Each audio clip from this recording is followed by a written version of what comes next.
Before we begin, tap like, leave a comment, and subscribe to the channel. Your support helps us uncover the darkest corners of the prison system. Now, let's step inside. Route planning. Secret paths, backup roads, and Federal Command oversight ***. Once a Federal Supermax transport vehicle leaves secured institutional grounds, the most unpredictable element enters the operation: public space. For inmates being moved to or from ADX Florence, the road itself becomes a primary threat. Unlike institutional environments, public roads cannot be controlled entirely. Traffic, weather, accidents, and civilian behavior introduce variables that no wall can contain. This is why Federal Supermax transport does not rely on fixed routes. It relies on route control doctrine. Why routes are never direct. In ordinary transportation, efficiency is measured by distance and time. In Federal Supermax transport, efficiency is measured by unpredictability. Routes are rarely the shortest or fastest paths. Instead, planners prioritize limited public exposure, reduced choke points, controlled traffic patterns, availability of secure alternates. Direct routes create predictability. Predictability creates vulnerability. As a result, Supermax transports often appear indirect, even illogical, to anyone unaware of their purpose. Advanced route planning. Without final commitment. Route planning begins long before transport day, but final routes are not locked in early. Federal transport coordinators typically prepare a primary route, multiple secondary routes, emergency diversion options. These routes are mapped but not finalized. Final selection often occurs shortly before departure, sometimes after the vehicle has already begun moving. This ensures that even internal personnel cannot anticipate the exact path. Limiting knowledge on a need-to-know basis. One of the defining features of federal route planning is information restriction. Drivers may know only the immediate next segment. Escort officers may not know the final destination. Support agencies may receive only partial route data. Command centers retain full visibility. This compartmentalization ensures that if information is compromised at any level, it cannot be used to predict or intercept the transport. Federal Command oversight in real time. Every Supermax transport operates under live Federal Command oversight. Command staff monitor, vehicle location, speed and timing, route adherence, environmental conditions. This oversight allows for immediate rerouting, traffic avoidance, weather adaptation, incident response coordination. The vehicle is never autonomous. At all times, authority exists beyond the road. Civilian traffic as a risk factor. Civilian drivers introduce risk not through intent, but through unpredictability. Accidents, sudden stops, congestion, or road closures can force exposure. To mitigate this, routes avoid high-density urban centers when possible. Peak traffic times are avoided. Construction zones are excluded. Known accident corridors are bypassed. When congestion cannot be avoided, command staff assess exposure risk in real time. If risk exceeds threshold, the route changes. Managing stops without visibility. Supermax transports are planned to minimize stops, but they cannot be eliminated entirely. When stops are required, locations are pre-approved and assessed for. Physical security.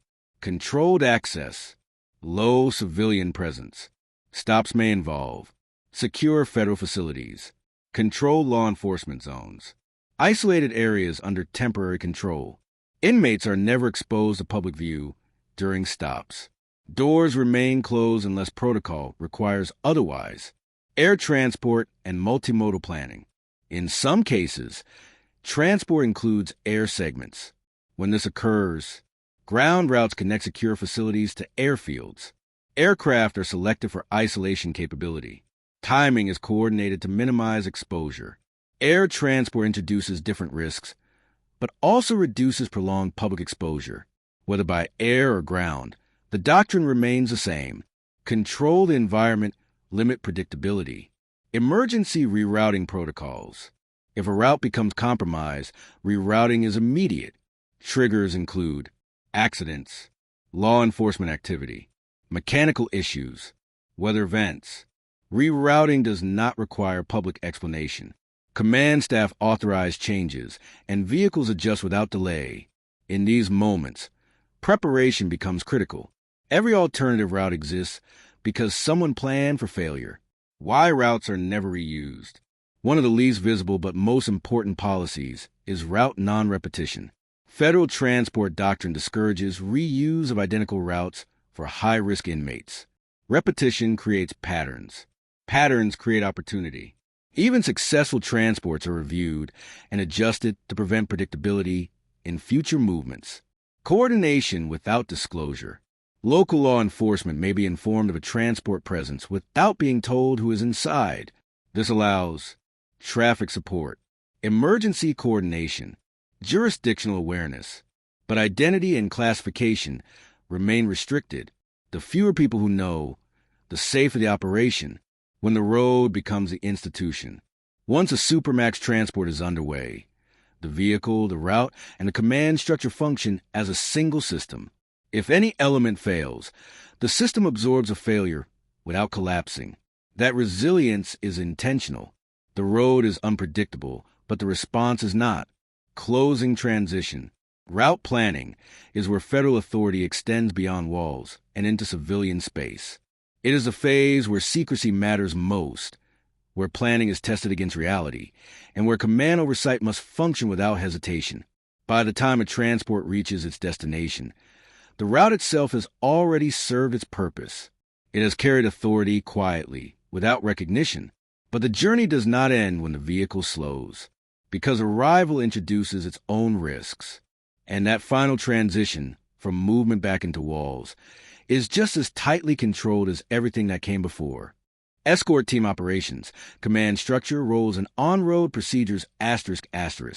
During Federal Supermax transport, vehicles and routes do not operate alone. They are supported by a human structure designed to absorb uncertainty, enforce discipline, and maintain authority in motion. That structure is the escort team.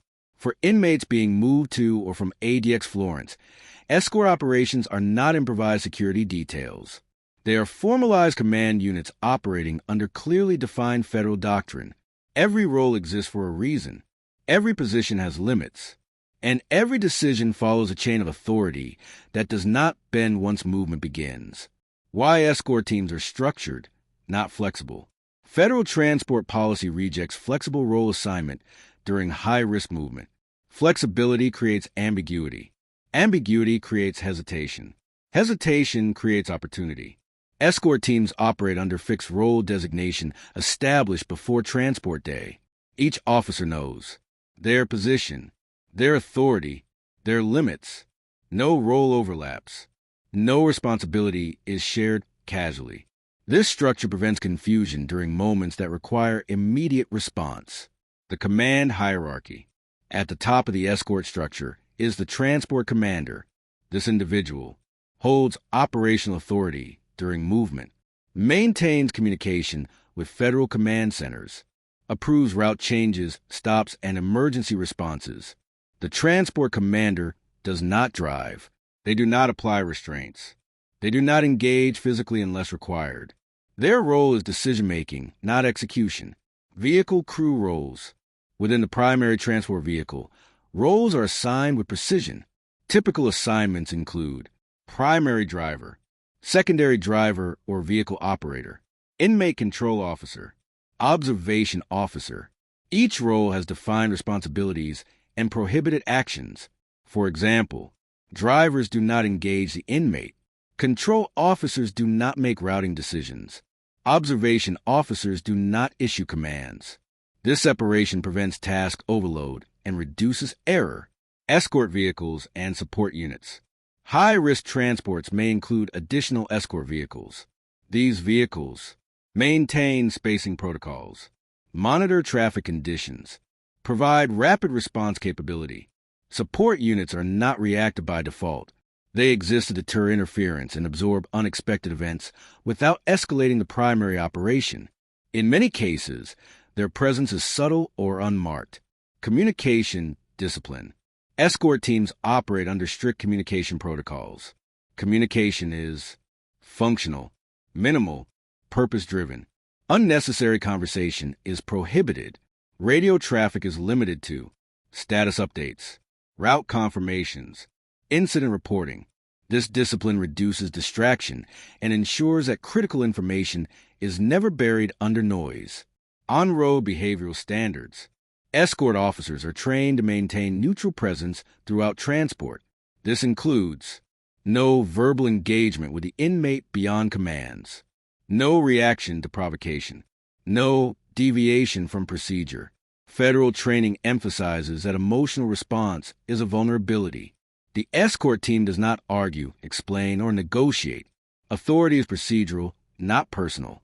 Managing unexpected events. Unexpected events do not suspend protocol.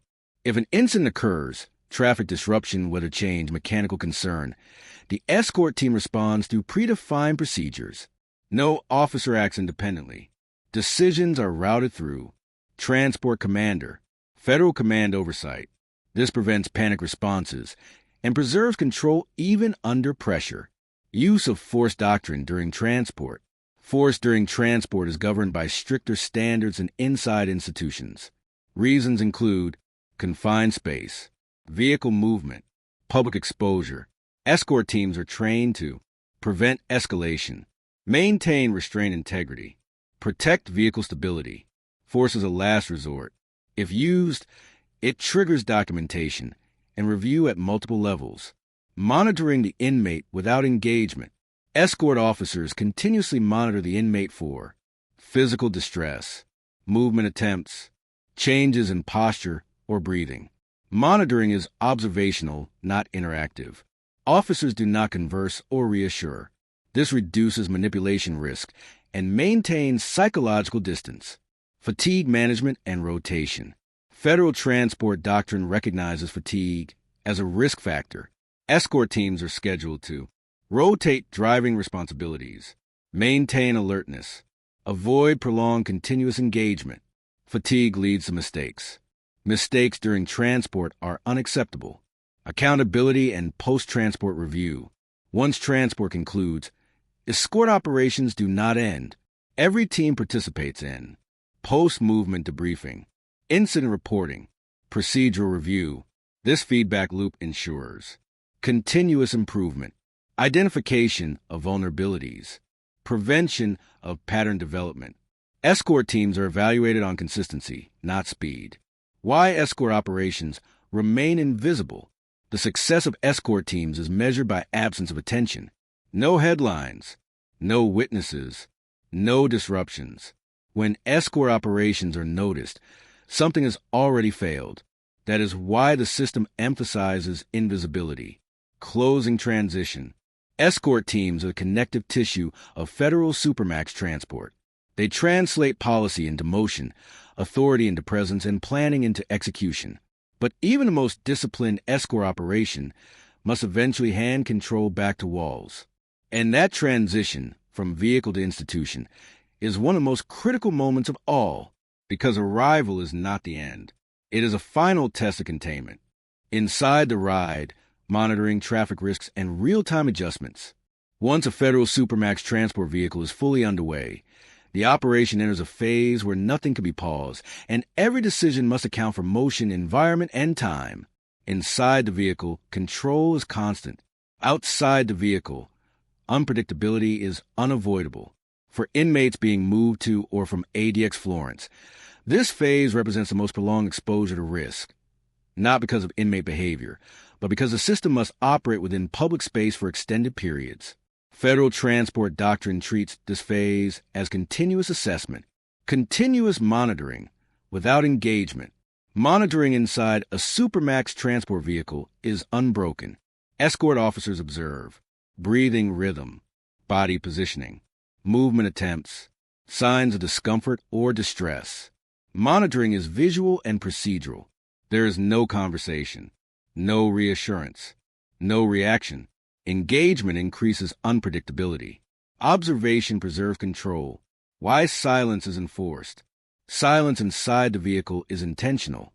Federal training materials emphasize that conversation invites manipulation. Emotional response introduces vulnerability. Silence reinforces authority. Inmates are not informed of distance traveled, Remaining time. Route changes. Disorientation is maintained throughout the journey. Traffic as the primary external risk. Civilian traffic is the most unpredictable element of Supermax transport. Unlike institutional risks, traffic introduces sudden stops, erratic driver behavior, accidents, congestion. Federal planners assume that traffic will not cooperate. Routes are selected to reduce, but never eliminate, this risk. Speed control and exposure management. Transport vehicles do not move aggressively. Speed is regulated to maintain vehicle stability, reduce sudden braking, preserve escort formation, excessive speed increases, accident risk, public attention, mechanical stress. A delayed transport is safer than a rushed one. Real-time route adjustments. Live monitoring allows command centers to respond instantly to changing conditions. Adjustments may include exiting highways early, avoiding congested corridors, diverting around incidents. These decisions are made centrally. The driver does not improvise. Managing stops during transit. When stops become unavoidable, procedures shift immediately. Stops are treated as mini operations. Escort formation tightens. Vehicle exposure is minimized. Communication with command intensifies. The inmate remains restrained and isolated. No doors open unless protocol demands it. Medical monitoring during movement. Medical risk does not disappear once transport begins. Escort officers are trained to identify respiratory distress, loss of consciousness, abnormal posture. If a medical concern arises, command is notified. Movement pauses in a controlled location. Medical protocols are activated. Security does not override medical necessity. Mechanical issues as security events. Mechanical problems are not treated as maintenance issues. They are treated as security incidents. If a vehicle shows signs of failure, command is alerted immediately. Secure containment is prioritized. Alternate transport is prepared. The inmate is never exposed during repairs. Weather and environmental adaptation. Weather introduces additional risk. Rain, snow, wind, and heat effect. Vehicle handling. Visibility. Stop duration. Command staff monitor weather conditions continuously. If risk exceeds acceptable thresholds, transport pauses or reroutes. Delays are preferable to exposure. Escort fatigue and attention control. Long transports require sustained attention. Escort teams rotate responsibilities when policy allows. Fatigue is monitored because reduced alertness increases oversight errors. Errors compound quickly in confined environments. Federal doctrine treats fatigue as a controllable risk, not an acceptable one. The role of time. Time itself becomes a factor. The longer a transport remains in public space, the greater the cumulative exposure. This is why routes are planned for efficiency without predictability. Stops are minimized. Movement remains steady. Every minute on the road matters. Maintaining psychological distance. Escort officers maintain professional detachment throughout transport. No personal interaction. No acknowledgement of behavior. No response to provocation. This detachment prevents escalation, preserves authority, reduces stress. The system, not the individual, maintains control. Documentation during transit. Monitoring does not end when the vehicle moves. Key observations are logged. Time markers, route deviations, stops, any irregularities. These records form part of the permanent transport file. If a question arises later, documentation answers it. Closing transition. Inside the ride, Federal Supermax transport becomes a test of endurance for systems, staff, and planning. There are no pauses, no resets, no second chances. Every mile must be managed, every variable assessed, and every adjustment made without hesitation. But eventually the road ends, and when it does, the operation faces its final control transition, because arrival is not simply a destination. It is the moment where mobile authority must become institutional authority once again. Arrival process. Intake, verification, and secure facility entry. Arrival is often misunderstood as the end of transport. In the Federal Supermax system, it is not. For inmates being delivered to ADX Florence, arrival represents one of the most sensitive moments in the entire operation. The inmate has crossed public space, survived prolonged movement, and entered a new institutional environment. Risk does not disappear at the gate. It concentrates. That is why arrival procedures are among the most rigidly controlled phases of federal inmate transport. Why arrival is treated as a high-risk phase. Federal oversight reviews consistently identify arrival as a critical vulnerability point. Reasons include fatigue after long transport, environmental transition stress, changes in authority control, increased staff interaction. A single procedural failure at this stage can undo everything that came before. As a result, arrival is treated not as routine intake, but as security transfer event, controlled approach to the facility. Arrival begins before the vehicle stops. As transport vehicles approach the facility, command centers confirm timing. Intake teams are placed on standby. Internal movement inside the facility is restricted. Gates are not opened until identity verification is confirmed. Escort authority is acknowledged. Secure entry zones are cleared. No assumptions are made. Everything is verified. Secure entry zones and sally ports. ADX Florence uses layered entry zones designed to prevent uncontrolled access. Transport vehicles enter.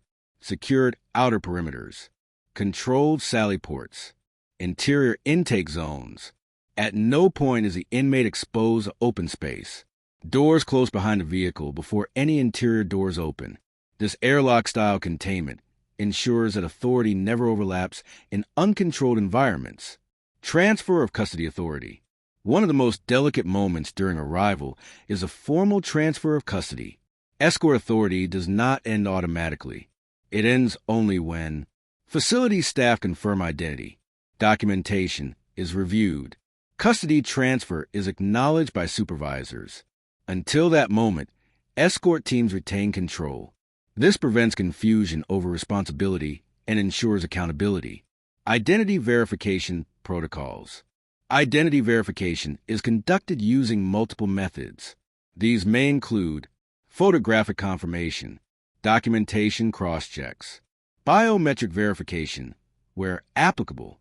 Verification is not rushed. Mistaken identity during Supermax intake is unacceptable. Once verified, intake proceeds. Medical reassessment on arrival. Arrival triggers a second medical evaluation. Medical staff assess. Physical condition after transport. Circulation and restraint impact. Signs of distress or injury. If concerns arise. Intake pauses. Medical protocols activate. Security remains in place. Health assessment does not override security, but it is never ignored. Restraint transition and control continuity. Restraints are not removed immediately upon arrival.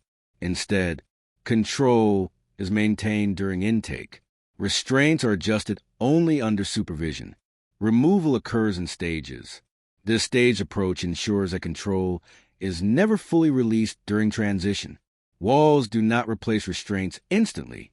Intake documentation and classification confirmation. Once inside secure intake zones, staff confirm.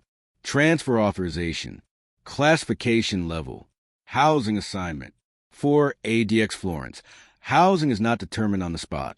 Assignments are pre-approved and pre-configured. There is no discretion at intake. Control movement into the facility. Movement from intake to housing is conducted under escort. Procedures include cleared corridors, restricted staff presence, continuous control. Inmates are never allowed to observe. Facility layout, other housing areas, staff routines. Orientation is minimal. Familiarity is considered a risk. Escort team withdrawal. Escort teams do not depart immediately. They remain on site until custody transfer is complete. Documentation is finalized. Any issues are resolved. Only after formal release of authority do escort teams disengage.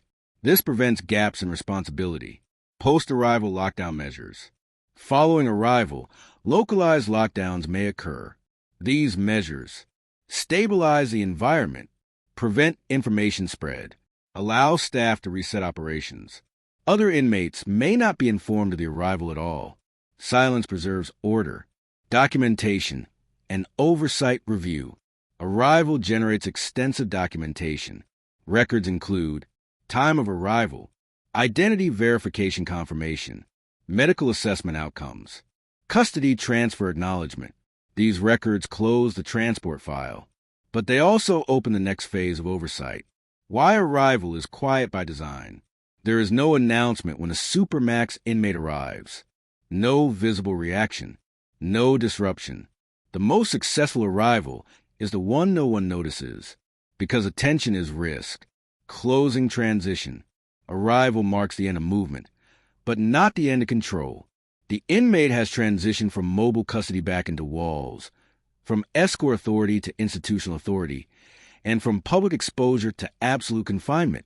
But even here, the system does not relax, because Federal Supermax operations are built on continuity. And when something goes wrong, on the road or inside the walls, the system must respond instantly. That is why the final phase focuses not on routine, but on failure, on emergency response, on contingency planning.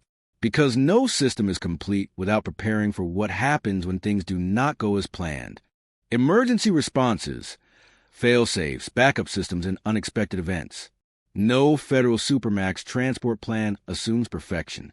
Every procedure, approval, and safeguard exists because the system expects something to go wrong at some point. Not catastrophically, but unpredictably. For inmates being moved to or from ADX Florence, emergency response planning is not a reactionary add-on. It is embedded into every phase of transport, from authorization to arrival. The system does not ask if disruption will occur. It prepares for when it does. Why emergency planning is central to Supermax transport. Transport exposes inmates, staff, and the public to risk simultaneously. Unlike fixed institutions, there are no permanent barriers, no immediate reinforcements, no controlled population.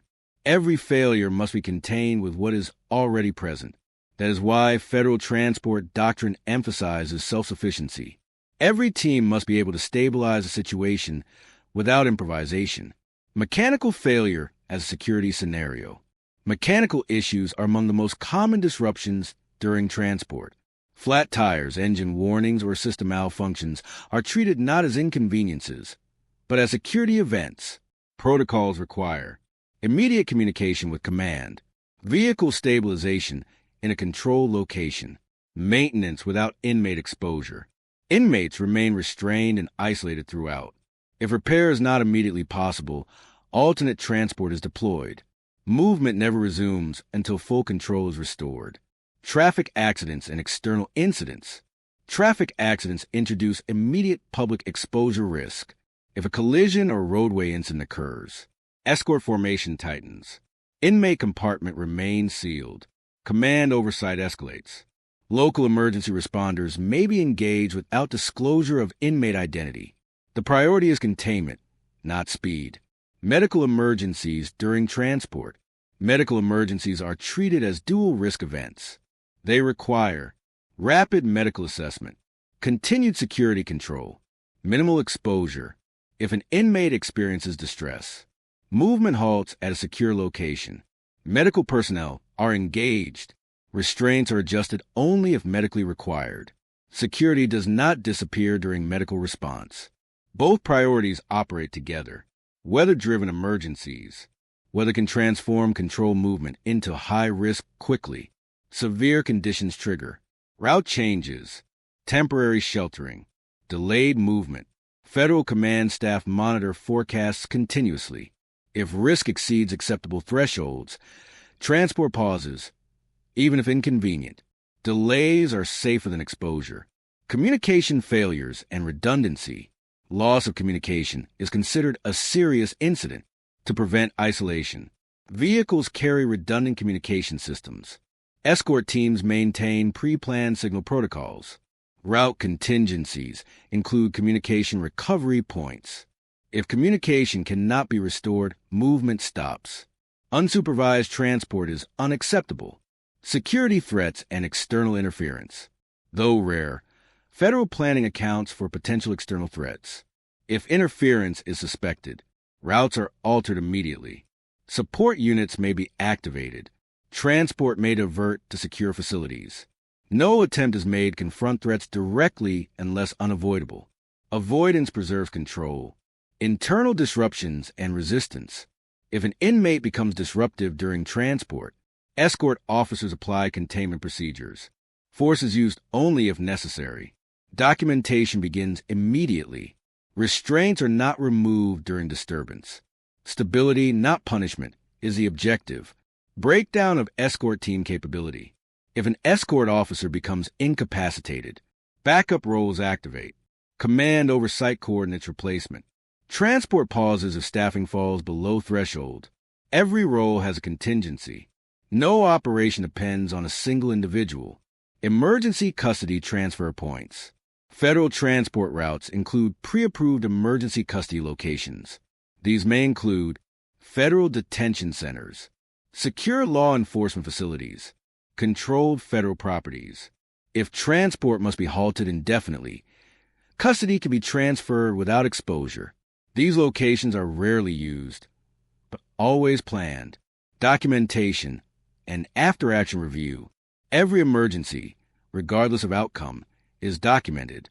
Reports include triggering event, actions taken, timeline, outcomes, after-action reviews assess, policy effectiveness, equipment performance, training adequacy, lessons learned feedback into future operations.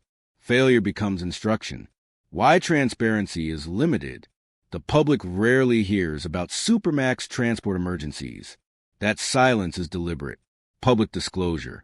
Invites speculation. Exposes vulnerabilities. Encourages pattern recognition. Federal policy prioritizes correction, not attention. Closing transition. Emergency response is where the Federal Supermax system reveals its true philosophy. Not rigidity, but resilience. Not force, but preparation. Every backup exists because no system is flawless, and every fail-safe exists to prevent one moment of failure from becoming permanent loss of control. When transport ends successfully, it is not because nothing went wrong. It is because the system was ready when something did. And that readiness raises a larger question. What does this level of control say about power, secrecy, and authority inside the American correctional? What these operations reveal about power, control, and secrecy ***. By the time a Federal Supermax transport ends, there is rarely any public record of it happening at all. No headlines announce the movement. No witnesses understand what they have seen. No timetable confirms when it occurred. And that is not a failure of transparency. It is a system functioning exactly as designed. The transport of inmates to and from ADX Florence reveals something fundamental about how modern correctional power operates in the United States. Control is not exercised through visibility. It is exercised through procedure, redundancy, and silence. At every stage, authorization, isolation, extraction, restraint, movement, routing, escort, arrival, and emergency response, the system minimizes unpredictability by removing choice. Decisions are distributed across layers of authority. Information is compartmentalized. Responsibility is documented. No single person holds complete control, and no single failure is allowed to collapse the operation. This is not accidental. It is intentional architecture. Supermax transport shows that power in the federal system is not reactive. It is preemptive. The goal is not to respond to disruption, but to prevent disruption from becoming possible in the first place. Even the inmate plays a role in this design, not as an actor, but as a variable to be managed. Isolation removes influence. Restraints remove opportunity. Silence removes leverage. Movement removes familiarity. Every step narrows the space in which resistance could exist. Yet what is most striking is not the force involved, but how little force is required. The system does not rely on spectacle. It relies on discipline. Vehicles move quietly. Routes change without notice. Escorts maintain distance. Arrival happens behind walls. Emergencies are absorbed without exposure. When the operation succeeds, nothing appears to have happened at all. That invisibility raises deeper questions. When power operates without being seen, accountability depends entirely on internal oversight. When procedures replace discretion, human judgment becomes constrained by policy. When secrecy is essential to safety, transparency becomes selective by necessity.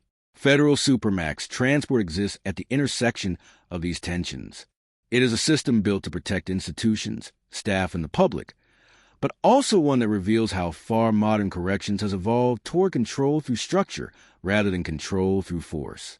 There are no shortcuts in this system, no improvisation, no margin for error. And that is the point, because in the Federal Supermax world, the most dangerous moment is not confinement. It is movement. And every mile traveled is a reminder that the most powerful systems are often the ones we never see. Thanks for watching. Like, share, and subscribe.